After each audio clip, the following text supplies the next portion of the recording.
Trump has already won. I don't know, maybe you didn't get the memo. You wouldn't get it from CNN or MSNBC. Trump's actually technically already won. Let me go through the numbers here. He has 214 electoral votes right now. He needs 56 more in terms of what Associated Press and others have been declaring. Now, Pennsylvania, he's got 20 there, and North Carolina's got 15, Georgia 16, and Alaska 3. Now, this is indisputable that he's got Alaska. So that adds up to 268. And I'm going to make an argument that he could get another 6 in Nevada and puts him over the magic number of 270 to win or 269 to tie. So that puts him literally one vote away. Now, with the lawsuits and everything else, he's bound to get more. But let's just go through the numbers a little bit more. Pennsylvania, 93.6% reporting. There's 416,000 votes left. So Trump is ahead 64,000. But I see in Philadelphia, they've got poll watchers that they're not allowing in. I mean, it's ridiculous. They've got, well, we'll leave it up to the lawyers on that. Now, Trump basically would have 176,000 or 42%, 42.3%. Let me see, Biden needs 240,000 or 57.7%. So in order to keep his lead in Pennsylvania, all Trump's got to do is get 42% of the vote, and he's already gotten far more than that on average. So Biden would have to surge with 57.7%. Very unlikely. That's why they're doing what they're doing in Philly, apparently trying to steal the election. So there's never been, let me make it clear, there's never been a redo in the history of the United States where a state actually redid. Oh, they have recounts, but they don't have redos. This one needs a redo. At minimum, it needs lawsuits to return the votes rightfully to Trump that were stolen. But if they can't get that, they need a redo.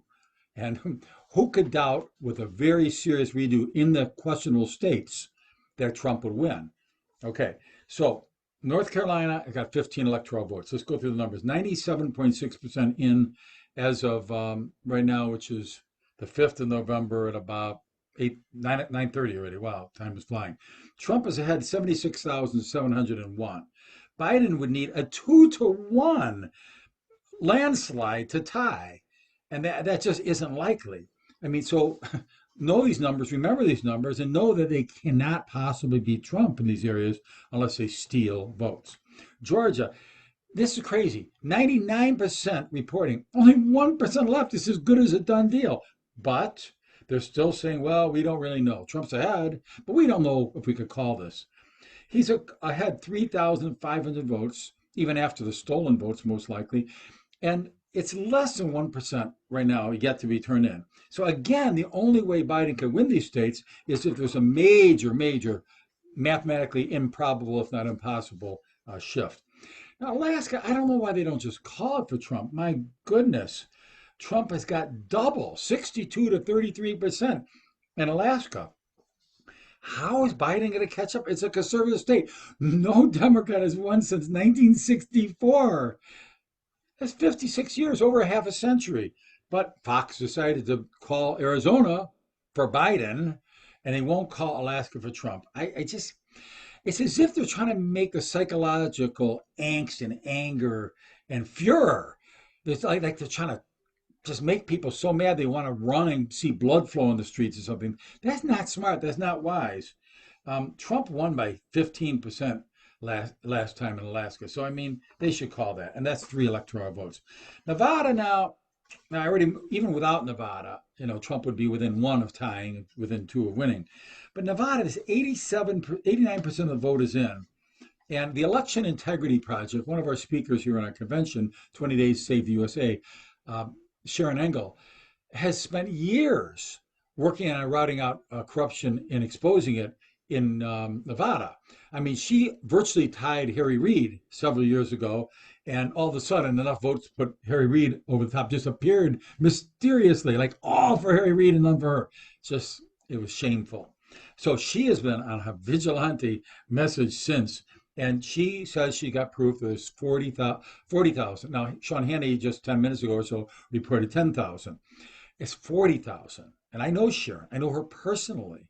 we've given her hours of programming in this convention, 20 Days to Save the USA, this conference.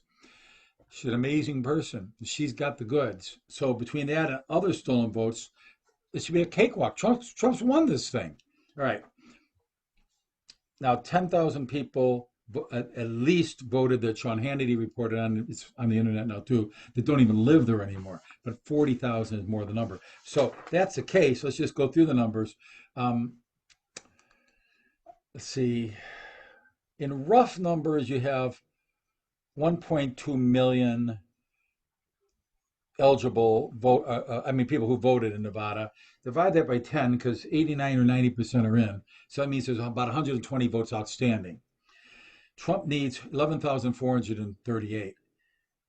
If they just throw out the ones that were stolen, it's a cakewalk for Trump. He still could catch up, even at the rate he's going, without that remedy on the stolen votes.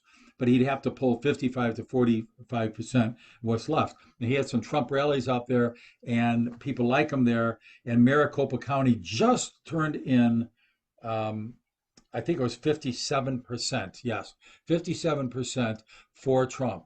The ones that are coming in. So at the rate they're coming in, he could still tie or squeak by a win in Nevada without even having to have the lawyers involved. And finally, Arizona, 3 million votes. And then you divide that by 10, because about 90% is in. So there's about 300,000 votes outstanding, 60,000 needed. Trump would have to finish with 180,000 of those outstanding votes, and Biden 120,000. And he's very popular in Arizona, and he's closing the gap. I'm sorry, it was actually 57%. I take it back. In Maricopa County, that did come in. So he's already run. I proved it, and even if the numbers don't add up completely after they do the funny business with votes, they still have the litigation. It's an automatic, keep in mind, it's an automatic recount if it's within 1%. Now, I've gone through the numbers, and you could go through the ones online too, of the blue and red states and stuff. Click on each one.